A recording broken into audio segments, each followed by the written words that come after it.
बहुत समय पहले की बात है। एक हरे भरे गांव में एक गरीब किसान रहता था। नाम था गोपाल। गोपाल बहुत मेहनती था।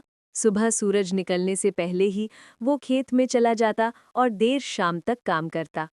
पर उसकी मेहनत के बावजूद उसके पास बहुत कम पैसे थे।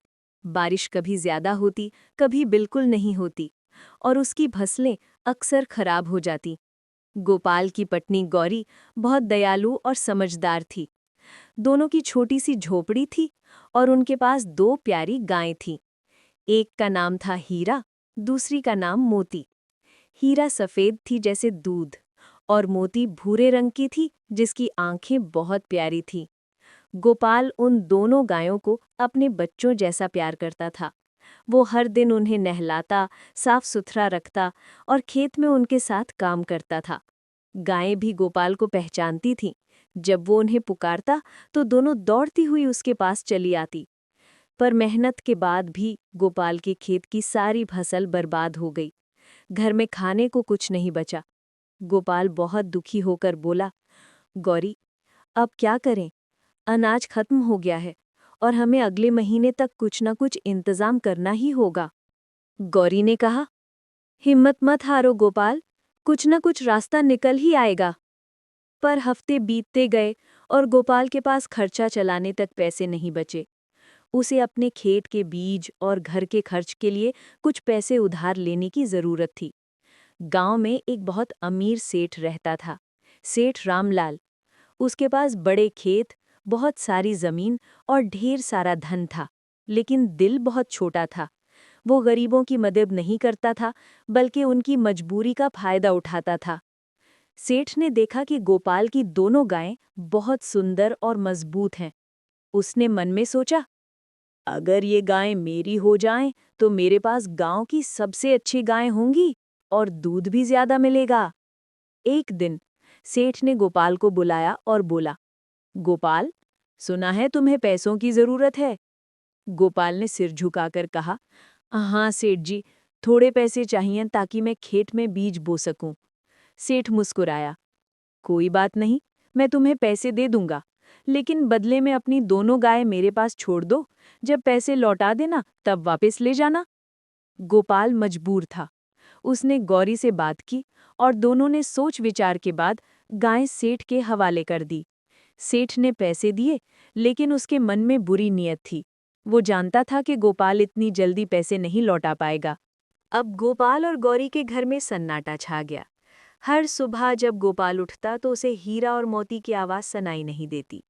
वो बहुत उदास रहने लगा। खेत में काम करने का मन नहीं करता था। गौरी भी चुपचाप बैठी रहती थी। उसे अपनी दोनों गायों की बहुत याद आती थी। एक दिन उसने कहा, गोपाल, अगर गाय नहीं रही तो हमारे खेत की जान ही चली जाएगी। हमें कुछ करना होगा। गोपाल बोला, लेकिन सेठ बहुत चालाक है, वो हमें कभी गाय नहीं लौटाएगा।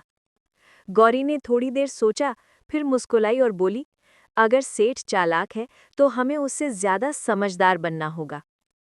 अगले दिन सुबह गौरी सज धज कर सेठ के घर पहुंची। सेठ दरवाजे पर बैठा पान खा रहा था। गौरी ने नम्रता से कहा, सेठ जी, आपकी गाय बहुत सुंदर लग रही हैं, पर क्या आप जानते हैं कि ये गाय साधारण नहीं है? सेठ चौंक गया, क्या मतलब? गौरी ने कहा, रात में जब सब सो जाते हैं तो ये दोनों गायें बातें करती हैं। ये बताती हैं कि उन्हें किसके पास रहना है और किससे नाराज हैं। सेठ हैरान रह गया। वो बोला, अरे वाह, ऐसा कैसे हो सकता है? गौरी ने चालाकी से कहा, आप चाहें तो आज रात खुद सुन लीजिए, लेकिन किसी को बताइए मत, नहीं तो जादू टूट जाएगा। सेठ बहुत उत्साहित हो गया। उसने सोचा, अगर ये सच हुआ तो मैं तो मशहूर हो जाऊंगा, बोलने वाली गायों का मालिक। रात होने पर सेठ धीरे से हीरा और मोती के पास जाकर बैठ गया।